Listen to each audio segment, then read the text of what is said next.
Francisco and Rod Rosen, for them to be out there with Sessions at a corner table, take our picture. Can somebody turn the lights up so you get my good side? I just doubt it's a coincidence. Right in the middle of one of these moments where Donald Trump is once again attacking his own attorney general. Yeah, a little show of force here on the part of the Justice Department is what we're all surmising, although who knows? Maybe they do this every Wednesday. That is what it looks like. Yeah. Thanks, Lawrence. Thank you, Rachel. Well, the white liar is out. Hope Hicks, who told the House Intelligence Committee that she has told white lies for the President of the United States, is leaving her job at the White House. It is not clear when her last day in the White House will be. She joined the White House staff as a press aide and has spent the last 196 days as the White House communications director after Sean Spicer failed spectacularly in that job as the first communications director. Hope Hicks has now made Sean Spicer look like a master by comparison. She takes her place in history now as both the youngest and the worst White House communications director in history. She's 29 years old and demonstrated the colossally bad judgment and utter lack of professionalism in becoming romantically involved with White House aide Rob Porter, who 2 previous wives accused of domestic violence. Hope Hicks co-authored statements for the White House, including a statement by John Kelly praising Rob Porter, her boyfriend, after those accusations of domestic violence became public. She fought to save her boyfriend's job inside the White House. And because the Trump White House is filled with bad judgment, John Kelly joined her in that fight to save Rob Porter's job. It is a fight that they lost. And Hope Hicks, whose job it is to make the White House look good, made the Trump White House look completely out of control and completely unsympathetic to the 2 abused ex-wives of Rob Porter. And of course, that was an accurate description of the Trump White House. They did not care about the ex-wives of Rob Porter. Hope Hicks, John Kelly, Donald Trump did not care about them. And Hope Hicks helped them to accurately communicate all of that to the country through her incompetence. No White House communications director has ever had a worse episode in the job than that. That came after Hope Hicks' demonstration of colossally bad judgment and utter lack of professionalism during the Trump campaign, when she got caught being publicly engaged in a romantic affair with the married man who then had the title of campaign manager Corey Lewandowski. She actually got caught by reporters on the streets of Manhattan having a lover's quarrel with the married man she was having an affair with.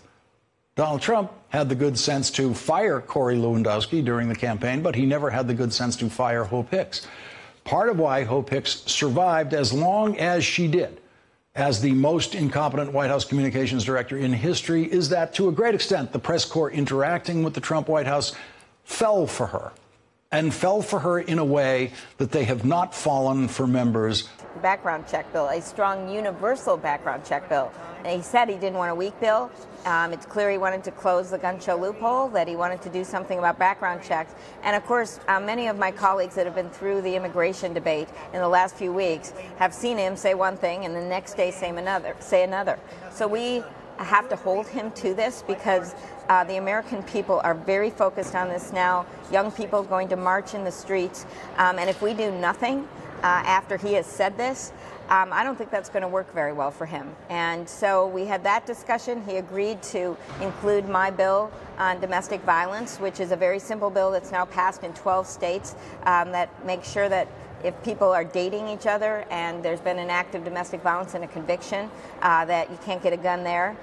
So I thought it was really interesting, and probably, I'm sure you agree, the most interesting part was when he was taking on members of his own party and basically telling them that he wanted to get something done. The president pushed, as you said, for a larger comprehensive bill. That was his word. I mean, is that a wise approach in your opinion? Because your colleague, Senator Rubio, told CNN after the meeting that it's ideal if you could do it all at once, but, quote, I just don't think it's likely to pass knowing this place. He can say that all he wants, but then he's going to have to face all those kids in Florida and really people all over the country, because I've seen this before.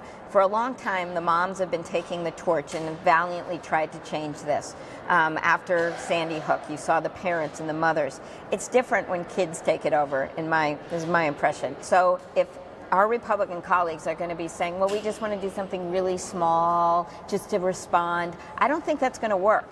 And they are talking to me about things like assault weapons, and they're talking about the background check that the president said he'd support today, things like closing the terrorist loophole, domestic violence. So I think that's why the president was referring to a more comprehensive bill. And as I said, I'm from a proud hunting state, and I look at every proposal and I say, would this hurt my Uncle Dick in his deer stand?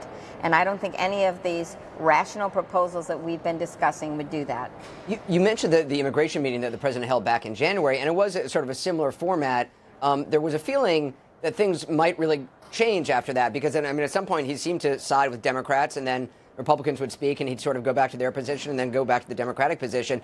I mean, things haven't changed since that immigration meeting. Both sides retreated to their partisan corners. You know, that is my worst fear. It's everyone's worst fear, but we are where we are. And I think one difference is that he has made this really clear 10 times that he wanted a strong universal background check bill. And the American people saw him do that. He, unlike other cases where he said, oh, I want to add this to immigration, I want to add that, he actually specifically said to Steve Scalise, who he said he loved, that he didn't think we should be adding a bill that would have actually expanded access to guns. And he specifically said that to him, and he said, well, that's because Amy and Diane wouldn't support it. I mean, that happened. So that does feel different to me than how he has handled the immigration debate. But again, I'm not naive here. It could easily happen, but it won't happen if the American people hold him to what he said today. Senator Klobuchar, appreciate it. Thank you very much. Thank you. Well, coming up next, even more breaking news on guns from the biggest retailer in the country. Last night took an L, but tonight I bounce back. What's an L? The rap singer took a loss. A campaign to obstruct justice. That's one of the things, according to a new report in the Washington Post, that Robert Mueller is looking into. I mean, Kerry, if in fact the Mueller team is looking into this, and frankly, I mean, I think there's a lot of things the Mueller team is asking questions about, and I think Bob Woodward made this point in the last hour. Doesn't necessarily mean there's any there, or that's a particular focus of theirs. They just need to, in an 8-hour, 10-hour interview, there's a lot of boxes to check off. There's a lot that they need to. They're conducting an investigation, and so they're going to ask a lot of questions. Now, I do think that they're asking questions about Sessions and his efforts to all the pressure that he has placed on the Attorney General. It could be part of an obstruction case. The obstruction case is not just limited to one event. So, for example, it's not just limited to the fact that he fired Director Comey. It is a pattern of activity that he engaged in from the start of when he came into office, of putting pressure particularly on the Justice Department, particularly on individuals who were involved in the investigation prior to Director Comey leaving and the special counsel being appointed, and after. But he's gone after Rosenstein, the Deputy Attorney General, the Attorney General. He has consistently gone after individuals who he believes are in charge of this investigation. And it is consistent, it is deliberate, and it is his effort because he doesn't understand and doesn't respect the independence of the Justice Department. But if he wanted to fire the Attorney General, he could fire the Attorney General. He could fire the Attorney General, although then he would have to appoint somebody new, nominate somebody new, who then would have to go to a Senate confirmation. Right, the Attorney General so far has, I think, tried to walk a certain line on certain decisions. He has done the absolute right thing, for example, recusing himself from the Russia investigation. But the president consistently goes after the Attorney General, goes after anybody that he thinks is administering justice in a way that is different than what is in his own political interest. But if it was obstruction of justice, then what it would be is not a tweet out to the public, which is we've just discussed, is his communications device, right? What he's saying is, I'm frustrated because I actually can't control the Justice Department. Obstruction of justice would be controlling the Justice Department. It would be calling Jeff Sessions on the phone and saying, stop this investigation. That would be, or don't testify. Tell people not to testify to Mueller about what's going on. He made phone calls to members of Congress. He had the director of the FBI in front of him and said, can't you make this investigation go away? So he did that too. Not true. Members of Congress are in the legislative branch, okay? They have oversight over the executive branch. You can't have obstruction of justice when the executive asks the legislative branch to do something. Right, but according to the reporting, he did call up Don McGahn and ask him to fire. This story is Mueller looking at obstruction because he bitches and complains about what Jeff Sessions is doing publicly? That's absurd. Maybe he's looking into it, but to me, I'm obviously not a lawyer. But it is crazy for me to think that the President of the United States, who could fire the Attorney General or anyone he wants to fire in the Justice Department, isn't firing them, is admitting, you know what, I have no control over them, and it makes me angry, so I'm going to communicate to the American people how angry I am openly. But doesn't your argument depend on like a rational actor model, which is like, you know, political science 101, that his tweets are well thought out with a plan. I mean, they could just be he's annoyed and he's just venting. And I'm sure maybe that's why Mueller's looking at it, which is he trying to influence through the tweets? And my point is, when you have the ability to influence other ways, which is call them and fire them or call them not to testify, then tweets are a weak version of that. He has done all of these things, though, right? He called the FBI director into the White House, had a meeting with him, and asked him if he could make an investigation go away. Okay, that's an in-person meeting. He has called other individuals and tried to put pressure on this investigation. His tweets are a piece of it. He tweeted at the director called me after he was fired that there might be tapes. That was potentially intimidating a witness. He has gone after Andy McCabe, the former deputy director of the FBI, in both publicly and privately. So his tweets when you put it all together, it sounds so negative. And I realize that if you're going to go to, say, a jury, which won't happen, but if you're going to go to a jury, you may want evidence to say, look at this pattern. But the idea that a tweet complaining that I can't control the Justice Department, and I'm complaining about it publicly to the American people, is somehow obstruction of justice. I cannot imagine a clearer case of someone in a position of authority trying to change the outcome of a legal proceeding than what we're watching. To call people in and say, go easy on Flynn. What are we talking about? If that's not trying to change the outcome, that's the reason he's trying to do all this. And he has smeared, his attorney general. He smeared Comey. He smeared Mueller. There's a long list. And that is a way to diminish public approval, public acceptance, public respect for the investigation. He's laying the groundwork. Just like the Democrats did to Ken Starr. They wanted to lower his approval rating and lower his credibility during an investigation. Demagogue whatever the outcome is if he doesn't like it. But there's just...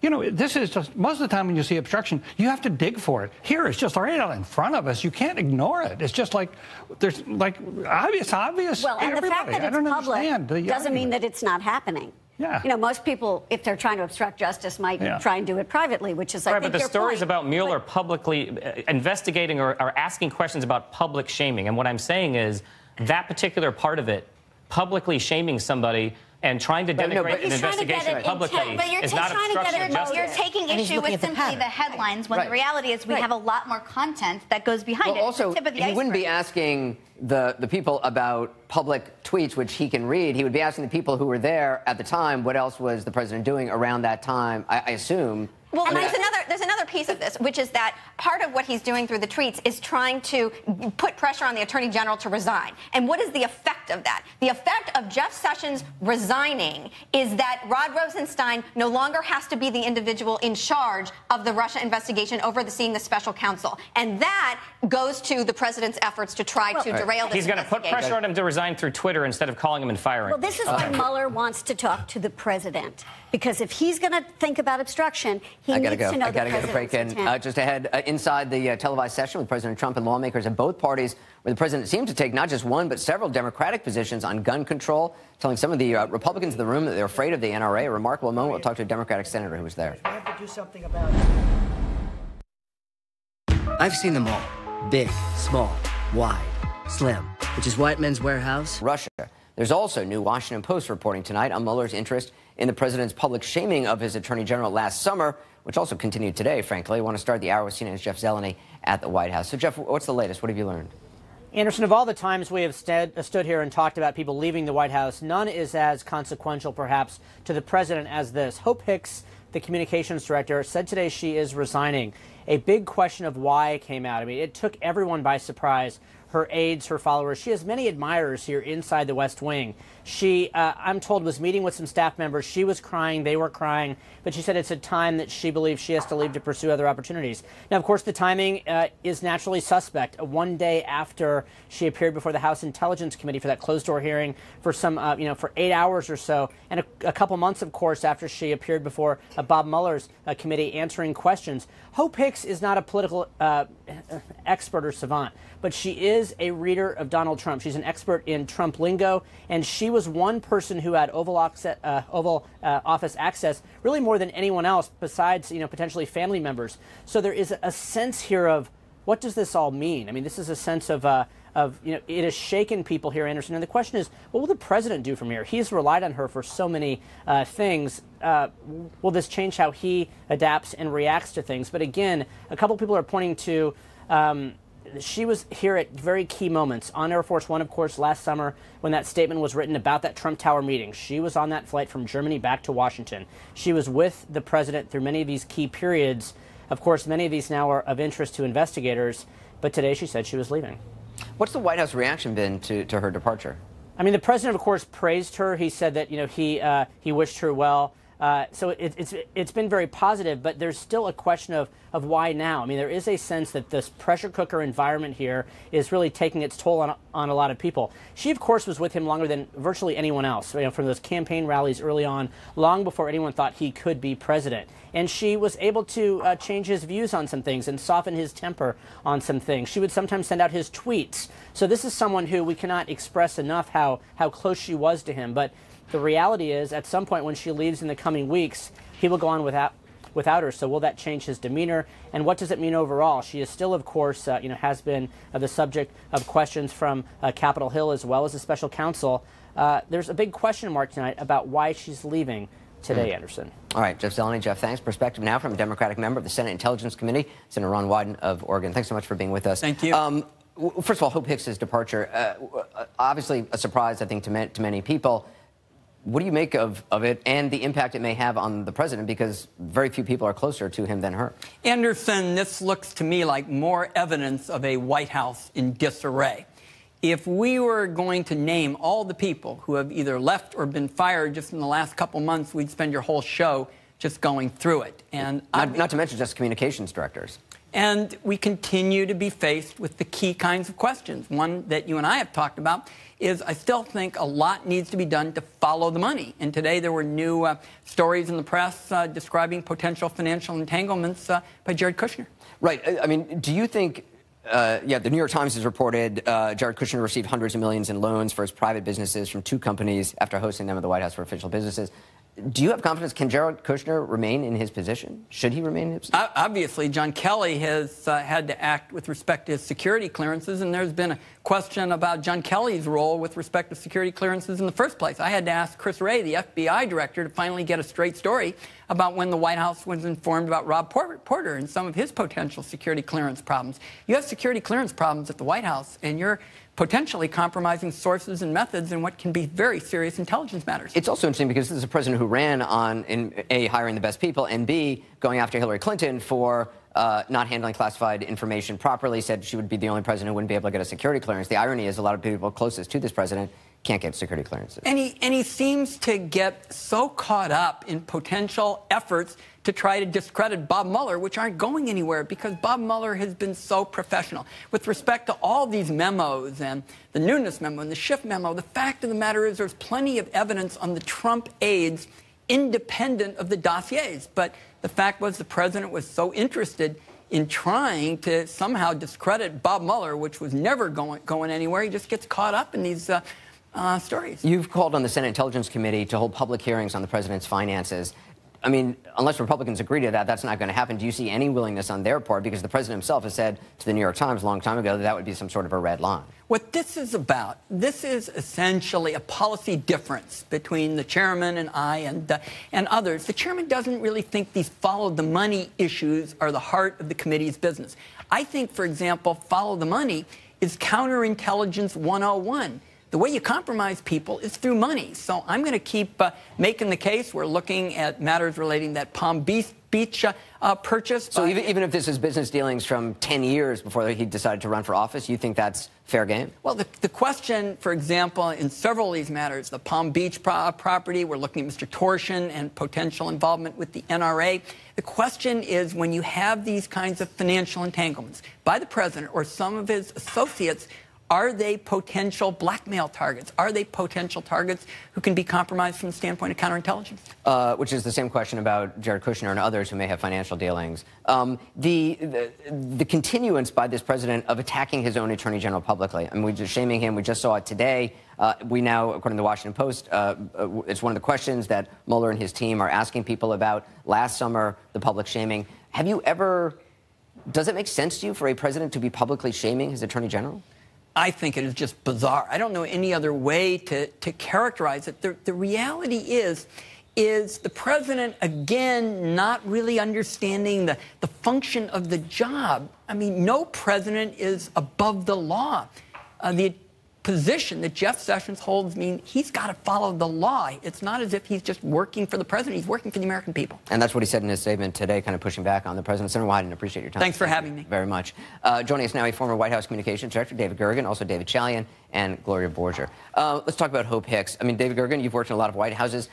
Have you seen in any White House where you worked that there is somebody as close to the president as Hope Hicks? I mean, she really kind of plays a role similar probably to Ivanka Trump and Jared Kushner, just in terms of their proximity and access to the president. I've certainly never seen anybody as glamorous, so close to the president. And I think that's partly what distinguishes her. We've seen this parade of photographs. But no, I think she's very close to the president, but she was in this job. She's the fourth person in 14 months to be communications director. What does that tell you? It tells you that it's impossible to be successful in that job, because that job is all about planning strategy, communication strategy, themes, working it out. And you've got a president, of course, who uses Twitter to bust up all that. You were communications director under Reagan. I was. Right. I was indeed. But, you know, that was, of course, he was charmed by being communications director to the great communicator. Right, yeah. I mean, that's pretty easy to lay down, right? And there was no Twitter.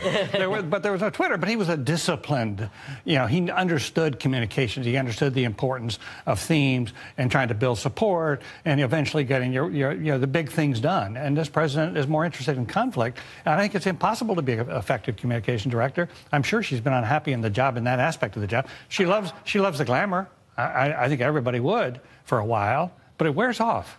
David Chalian, I mean, it's just weird that this happened today. Again, because if you're a communications director, you want to emphasize the good. And President Trump had this headline-making meeting, which we'll talk about at this hour, about guns, a bipartisan meeting in the White House that probably surprised a lot of people, pushing against Republicans, calling them, saying that them to their face, they're afraid of the NRA and they got to push back, talking about comprehensive, gun reform. And then, not an hour later or so, this announcement from Hope Hicks overshadowing the meeting that they just had. It's like example A of bad communication strategy, right? I mean, there is no logical reason that this should have come out today, because that is not in anybody's communications plan would be for that to happen. So it raises the question of, well, just how much then?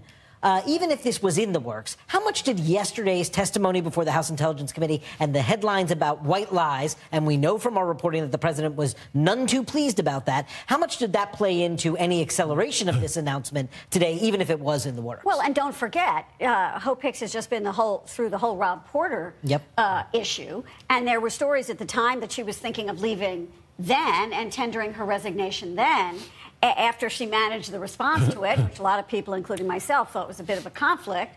But, you know, you can understand anybody wanting to leave this White House, quite honestly. That's not the surprise. What's the surprise is that she is sort of the ultimate loyalist. She's been with him since day one. I've been told that he needs her for emotional support. And a friend of his said to me that he thinks he's going to go into a tailspin without her around, because she was sort of like a comfort blanket in many ways. And he needs that because his family is growing more and more distant. And Keith Schiller, who was his body man, who's been with him for years and years, left earlier before. Yeah, and I do think it's important that a president does need emotional support in the White House. Often it comes from his family, but, you know, his wife is not exactly giving off signals of a warm and fuzzy relationship right now. And also, if your family is part of this investigation, that adds to stress. And he's engaged in this folly of running the White House like a family business. So it's very, very hard to distinguish emotions from conflicts of interest. It's just all roiled together. And increasingly, Anderson, two things are happening, and Hope Hicks underscores it. A lot of people in there are thinking about their reputations and how soon do they have to get out to protect their reputations. They will be a badge of honor to work for Donald Trump in some circles.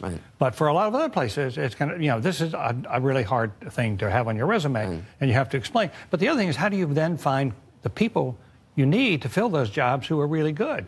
Hard thing. We're going to take a quick break. More of this conversation. When we come back, we'll bring in the rest of the panel. We'll also have new reporting from the Washington Post that Robert Mueller's examining that time period last summer when President Trump seemed determined to fire Attorney General Jeff Sessions. This is Lobster Fest at Red Lobster, with exciting new dishes like dueling lobster tails and lobster truffle mac and cheese. Classics like